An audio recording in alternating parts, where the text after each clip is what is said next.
पंढरीची वारी आहे माझ्या घरी, पंढरीची वारी आहे माझ्या घरी, आणि कणकरीचे व्रत एकादशी करीन उपवासी।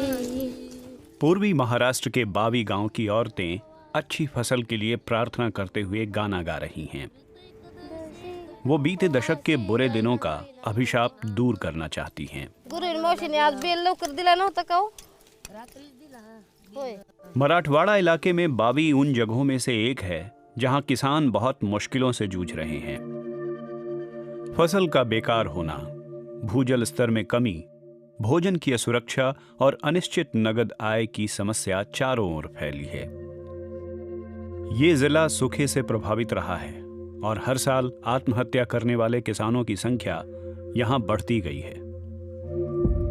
2018 में ये संख्या 947 थी।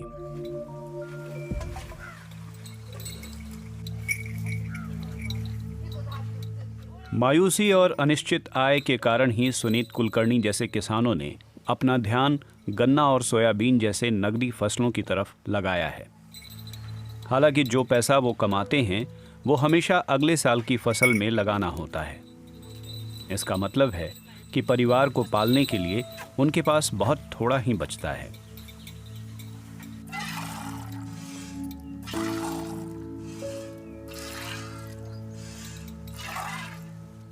उनकी पत्नी शुभांगी इस चक्र को तोड़ना चाहती थीं। जब कोई आदमी अपने खेतों में काम करता है तो वो केवल पैसे और जो बड़े फैसले करने हैं उनके बारे में सोचता है। महिलाओं का तरीका इससे काफी अलग है। वो घर और परिवार की जरूरतों के बारे में सोचती है, जीवन के लिए जरूरी खाने और पैसे के बारे में सोचती है। 3 साल पहले शुभांगी ने अपने पति से 1 एकड़ जमीन फल, सब्जी और परिवार के खाने भर के लिए अनाज उगाने के लिए अलग करने को कहा। सिर्फ इतना ही नहीं, उसने दबाव डाला कि कानूनी रूप से यह जमीन उसके नाम कर दी जाए। किसी औरत का इस तरह की मांग करना न सिर्फ दुर्लभ घटना थी, बल्कि अपने आप में एक क्रांति भी। भारत में 83% खेतों की जमीन परिवार के मर्दों के नाम पर है और उन्हीं को विरासत में मिलती है। महिलाओं के पास या उन्हें मिलने वाली जमीन महज 2% है।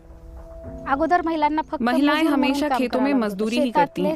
70% महिला किसान खेतों के काम का 80% निपटाती हैं। वो फैसले नहीं करती, बस मजदूरी करती। लेकिन अब वो मालिक भी हैं।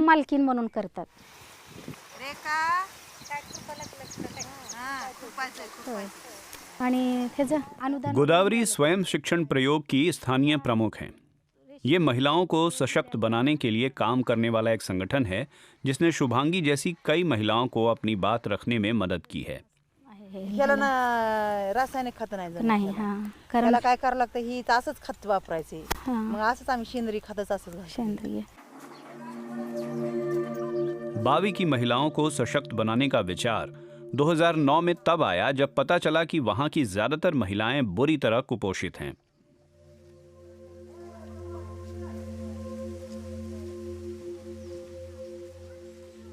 आम्ही ज्या वेळेला HBचे कॅम्प घेतले आणि HB तपासल्यानंतर महिलांच्या हीमोग्लोबिन, जब हमने महिलाओं के खून में हीमोग्लोबिन की जांच के लिए मेडिकल कैंप लगाया तो देखा कि वो तो बहुत कम था। ग्रामीण भागामध्ये वहाँ मौजूद एक महिला ने बताया कि ग्रामीण परिवारों में औरतें पारंपरिक रूप से पहले मर्दों को खाना परोसती हैं और उसके बाद जो बच जाता है वो खाती हैं, और कई बार तो कुछ बचता ही नहीं है।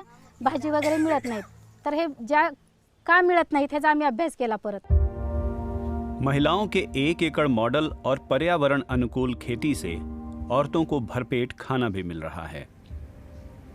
स्वयं शिक्षण प्रयोग महिला किसानों को बीज बचाने और 35 प्रकार के पोषण से भरपूर सब्जियां, अनाज और कंद उनकी जमीन पर उगाने के लिए ट्रेनिंग देता है। इसमें ऑर्गेनिक फार्मिंग की तकनीक का इस्तेमाल होता है जिसमें कम से कम पानी की जरूरत होती है। इसके कारण बाजार के उत्पादों पर उनकी निर्भरता घट जाती है। उन्हें रोजगार के वैकल्पिक स्रोतों के बारे में भी ट्रेनिंग दी जाती है, जैसे कि बकरी पालन, पोल्ट्री या फिर डेयरी फार्मिंग।